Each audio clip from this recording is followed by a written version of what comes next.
ninilay niya kung walang pang-unawa siya. Kaya ito ang gawin nyo, mga taong may nabuhay sa inyo.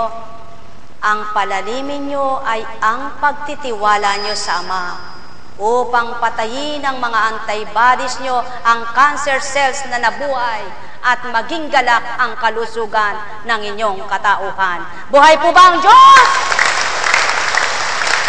Sapagkat chemotherapy, forward, sabi ng Ama. Radiation, forward, sabi ng Ama. Cobalt, forward, sabi ng Ama. Walang silbi po lahat yan kapag ayaw ng Ama na ito ay madurog o mamatay. Subalit, kung malakas ang pananalig nyo, nagtitiwala kayo kahit sa anong paraan ay gagawin ng Ama na mabuhay ka dahil kilala at minahal mo siya, kakamtin mo ang kagalingan mo tao. Buhay o ba ang Diyos? Sa walang salapi at walang magpautang, ibig sabihin, dahil ikaw ay mahirap lang, mamamatay kang walang laban, may laban ka, may Diyos. Hindi po ba? Subalit tulad ng tinura ng Ama, pagpantayin mo ang tao na kapwa nagka-cancer, dahil yung isa mayaman at yung isa ay hindi. Subalit kung pantay ang kanilang tinangawang buhay nang sila'y isinilang, sabay ding mamamatay yan.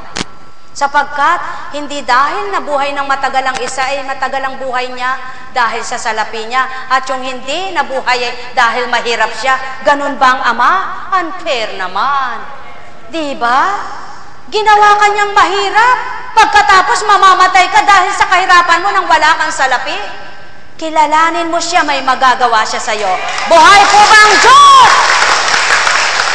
Kaya, mga mahal ko, ang gawain ito ay pag-uulat at pagpapatibay sa pananalig mo, di lamang sa kagalingan ng katawan mo.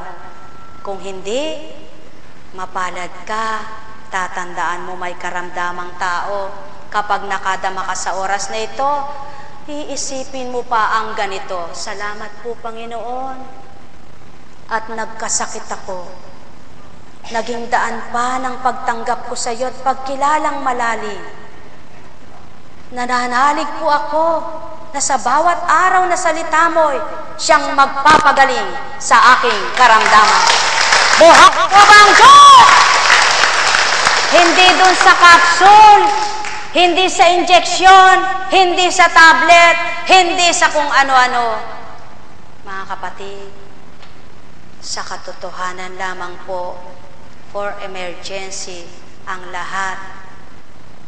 Halimbawa, sa taong walang pananalig sa ganito, emergency, hindi ka makahinga, anong hanap mo? Oxygen. Sa taong may pagtitiwala sa Ama, saan ang oxygen? Sa Kanya. Hindi po ba? Kaya lamang po, hindi ito commercial na sasabihin wag na kayong magpa-oxygen, baka po magalit sa akin ang DOH. Buhay po ba ang Diyos? Subalit, saan ba nagmumula ang oxygen? Kahit na isang damukal na oxygen ang ilagay sa iyo, kung hindi na makakatago sa puso mo, sabi mo lang, maganda yung dito nagmula ang hininga mo, hindi doon. Nagkakakakibit-kibit ang mukha mo, pumapangit ka tuloy kahit ganda-ganda mo. Buhay pa ba ang Diyos? Ngayon, kung pagsasabayin mo ang pananalig mo sa Ama, at pananalig mo na sa oxygen ka gagaling, kasabay nun, hindi mo namamalayan, iniligay sa iyo oxygen, yung pala tinatanggal mo na sapagkat maganda na hininga mo. Buhay po ba? Mga minamahal ko, sapagkat ang Ama ay buhay, ang Ama'y makapangyarihan, at pagtiwalaan mo lamang siya, ang imposible sa iyo, posible sa Kanya. Tama po ba? At ang hindi mo kaya tao, kaya mo bang bumuhay tao? Hindi. kahit gaano ka pa makapangyarihan, kahit gaano ka pa katalino, kahit gaano ka pa kayaman, kahit gaano ka pa malakas ang pwersa. Dahil matipuno ka, hindi mo kayang bumuhay. Kaya mong pumatay, hindi mo kayang buhay. Tama po ba? Eh bakit po? Ba't sinabi ni Apo Kunching yan na kaya niyang pumatay? Hindi naman kayang bumuhay. Hindi po ba? Napapatay mo nga ang damdamin ng kapwa mo sa galit mo. Kaya napapatay mo ang pagtitiwala niya sa iyo. Pagkatapos sasabihin mong ikay bumubuhay. Buhay po ba ang Diyos? Buhay po ba ang Diyos? Kapag pinatay mo ang damdamin ng kapwa mo, pinapatay mo ang sarili mo. Bakit? Sapagkat kung kilala mo ang Ama, kung kilala mo ang Kristo, ang namamatay na damdamin ng kapwa mo, bubuhayin mo para makilalang lubos ang sasambat tinatawagan mong kilala mong Kristo. Buhay po ba ang Diyos? Buhay po ba ang Diyos? Ngayon, nakinabang ka na ba kapatid ngayon? Hindi mo nakita pakinabang mo, no? Pero kung nadama mo, napakalaki ng pakinabang mo. Buhay po ba ang Diyos? Buhay po ba ang Diyos? Naku, alam niyo po, sa tao lamang po ang kabiguan. Marami pong kabiguan ng tao. Kapag naghahangad yumaman at di niya nakamtan, nabigo siya. Kapag naghahangad siyang makapag-aral, makapagtapos, hindi siya nakapag-aral, nabigo siya. Kapag naghahangad siyang magpakaganda at di nakagumanda ng gumanda, nabigo siya. Kapag naghangad siyang makapag-asawa ng gwapo o maganda, nabigo siya kapag ang napangasawa niya ay pangit. Kapag ang hinangad niya na ang magiging anak nila ay magaganda at gwapo at lumabas yung anak niya ay pangupala, nabigo siya. Subalit lahat na yan ay sa tao lang.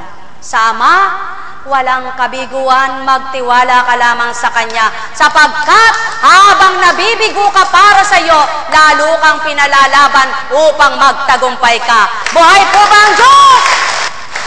Buhay po ba ang Diyos? At yan ang pawang katotohanan, mga mahal ko. Katulad ng mga halaman na ito, wala silang kamalayan, wala silang pag-iisip, subalit mabuti pang walang isip at kamalayan, pinakikinabangan sa pagkita. Buhay po ba ang Diyos?